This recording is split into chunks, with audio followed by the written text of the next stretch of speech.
Have you ever felt like God was ignoring you? Have you ever prayed with all your heart and yet everything remained silent? You ask, you cry out, you try your best, but it seems like heaven doesn't answer. It feels like your prayers hit an invisible wall and come back empty. The soul enters a crisis. The heart begins to doubt. Does he hear me? Does he care? Did I do something wrong? Doubt turns into pain. Pain turns into coldness. And before you know it, you no longer have the strength to pray as you once did. But what if this silence isn't punishment? What if it's love? A demanding love. A love that shapes instead of spoils. A love that tests in order to purify. A silence that doesn't abandon but teaches. Saint Josemaría Escrivá spoke boldly about this silence of God. He didn't romanticize it or deny it. He walked through it with faith. Because he knew that God's silence is not absence. It's a hidden presence. It's divine pedagogy. It's the purification of the soul that seeks God more than the consolations of God. God becomes silent when he wants to mature your faith.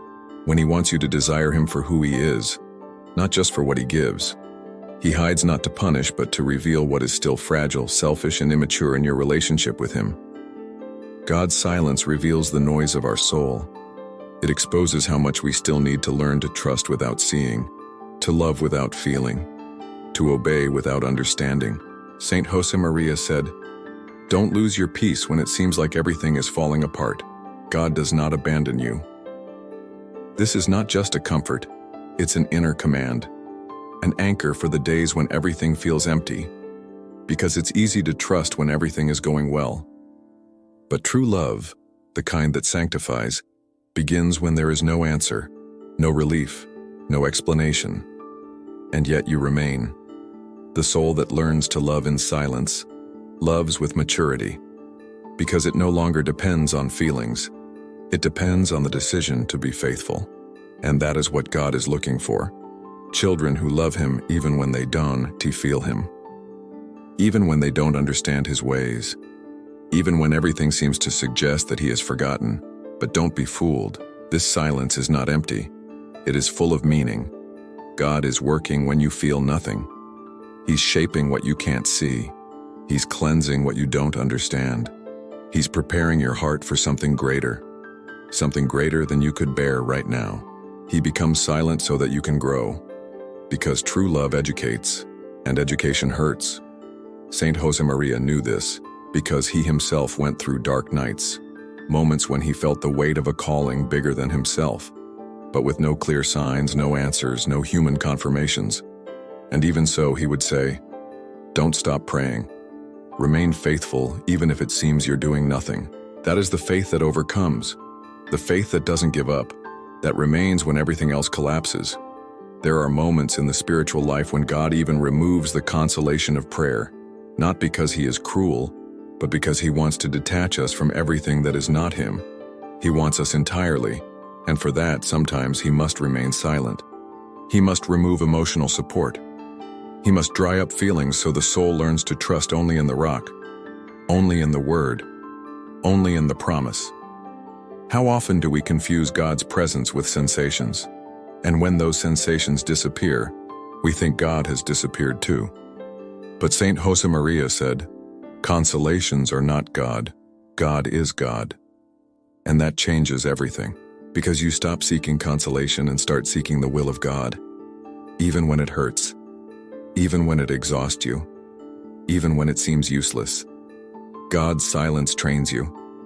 It reveals who you are when no one is clapping for you, when no one sees you, when not even you can feel your own faith. That's the moment when heaven watches you more closely, because it is there, in the dark, that the purest love is born, the most sincere surrender, the strongest obedience. And if you remain, even without feeling, even without understanding, then you are growing. You are being prepared for something greater. Saint Josemaría said that holiness means doing what you must, being present in what you do and wanting what God wants. That is only possible when the soul has been tested in silence, when it has passed through the furnace of apparent abandonment and chosen to stay. God is never absent. He simply hides, like a father teaching his child to walk. He steps back a few paces but never stops watching, never stops loving, never stops protecting. He just wants to see if the child will keep walking even without holding his hand. And here lies the most beautiful secret Saint Josemaría taught us. When God is silent, it's because he wants you to speak with more depth, not with more words, but with more surrender, more truth, more trust. The soul that matures in this silence becomes stronger, gentler, deeper, because it has learned that God is faithful even when he doesn't answer, that he loves even when he seems distant, that he is acting even when everything appears still. If you are living through a time like this, don't run away, don't rebel, don't abandon prayer. Remain. Pray through the silence. Cry in his presence. Don't be afraid of dryness. It's not a sign of abandonment, it's a sign of growth. God is taking you into deeper waters, to a more mature love, to a purer faith. He's teaching you to trust without support, to believe without seeing, to love without receiving. Because that's how saints are born. Not in emotions, but in faithfulness. Not in applause, but in hiddenness. Not in visible miracles, but in the quiet perseverance of everyday life. Saint Josemaría knew this silence was the soul's greatest battlefield, because that's where doubts, temptations, and fatigue arise. But that's also where God plants the deepest seeds of holiness, and those who do not give up will reap eternal fruits. So today, if heaven is silent, listen more closely. Maybe it's the sound of your soul being shaped, of your love being purified, of your faith being strengthened. God is preparing you. And silence is the secret language of great encounters.